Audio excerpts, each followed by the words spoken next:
Assalamualaikum warahmatullahi wabarakatuh. Nama saya Siti Sayyidatul Wafa, jurusan Komunikasi Penyiaran Islam UIN Sunan Gunung Jati Bandung dengan nomor NIM 11940200177.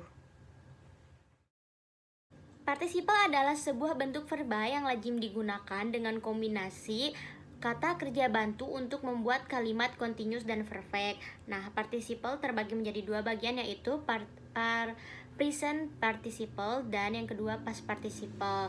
Nah, present participle merupakan verba dasar yang ditambah dengan ing yang menunjukkan continuous action seperti she has been cooking for an hour, yang artinya dia sudah sedang memasak selama 1 jam ini. Sementara past participle merupakan verba konjugasi tasrif ketiga.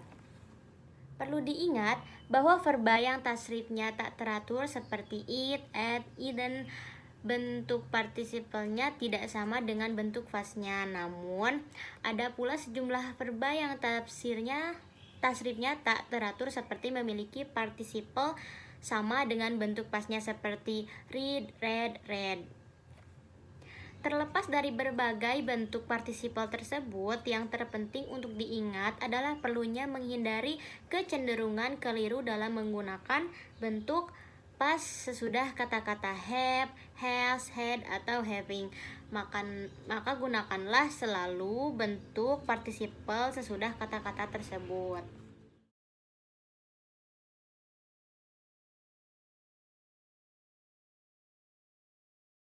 Kata need pada dasarnya merupakan verba yang beraturan need, needed, needed yang biasanya muncul bersama to dan infinitive seperti I badly needed to you about the problem.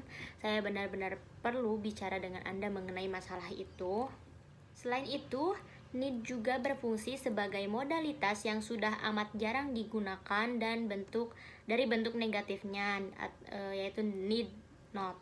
Namun, untuk menyatakan keperluan, perbaikan, atau peningkatan sesuatu, verba need lazim digunakan dengan ketentuan yang agak berbeda. Kata ini dapat digunakan dengan ing seperti revising atau perbaikan, dengan verba pasif yakni to be plus participle seperti to be yang diperbaiki.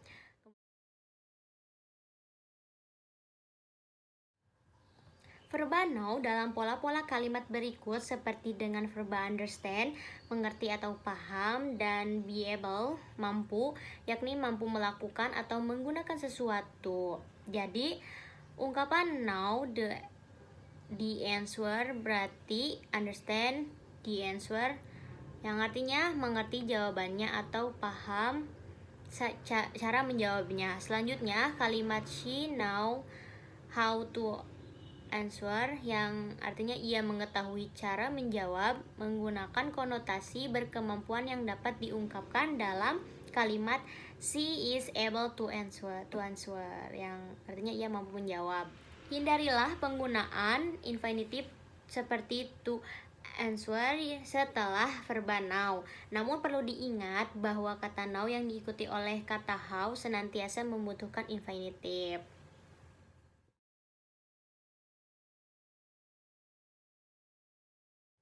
Would like sama dengan to want yang artinya berkeinginan. Frasa ini lazim digunakan untuk membuat pertanyaan berkonotasi undangan atau tawaran. Waktu tertentu seperti tonight meskipun tidak mutlak biasanya disertakan. Like sama dengan to enjoy yang berarti to get pleasure from, yakni memperoleh kesenangan dari sesuatu atau singkatnya menikmati. Kata ini digunakan untuk membuat pertanyaan yang berkonotasi mencari atau memperoleh ketenangan mengenai kebiasaan seseorang. Kata keterangan waktu seperti everyday lazim pula digunakan. Hindarilah penggunaan kata do, will, want jika hendak menggunakan atau menawarkan sesuatu dengan menggunakan kalimat bertanya. Selain itu, hindarilah pula penggunaan would sebagai pengganti do jika hendak menanyakan kebiasaan.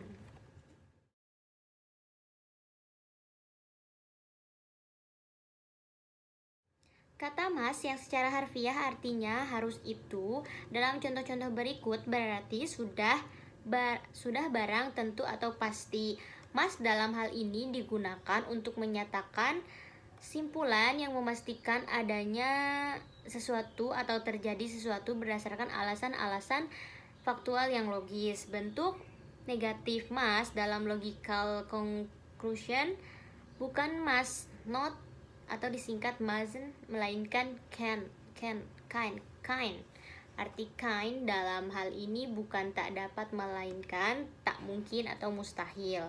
Contohnya, her husband is a prisoner. Suami seorang narapidana. Pernyataan ini mendorong kita untuk menyimpulkan bahwa she can be happy atau she must be unhappy. Dia tidak mungkin bahagia. Would rather sama artinya dengan prefer to, like something better atau choose something than something else, yakni lebih suka memilih atau lebih menyukai sesuatu tertentu daripada sesuatu lainnya, atau singkatnya lebih suka. Kecenderungan pemakaian infinitive seperti I would rather to study English atau pemakaian ing seperti I would rather studying English hendaknya dihindari jika kita bermaksud mengungkapkan pilihan seperti Sarah would rather that he taught her German. Nah, kalimat tersebut mengungkapkan sesuatu yang tidak terjadi sesuai dengan harapan, sehingga si pembicara tak dapat melakukan sesuatu. Jadi, if the party were on Saturday I could go menyiratkan arti bahwa si pembicara tidak dapat menghindari pesta karena pesta tersebut tidak diselenggarakan pada hari Sabtu. Selain itu, pola if di berikut dapat berkonotasi anjuran atau nasihat seperti if I were you I would get the job. Maksudnya pekerjaan itu sebaiknya kau ambil saja.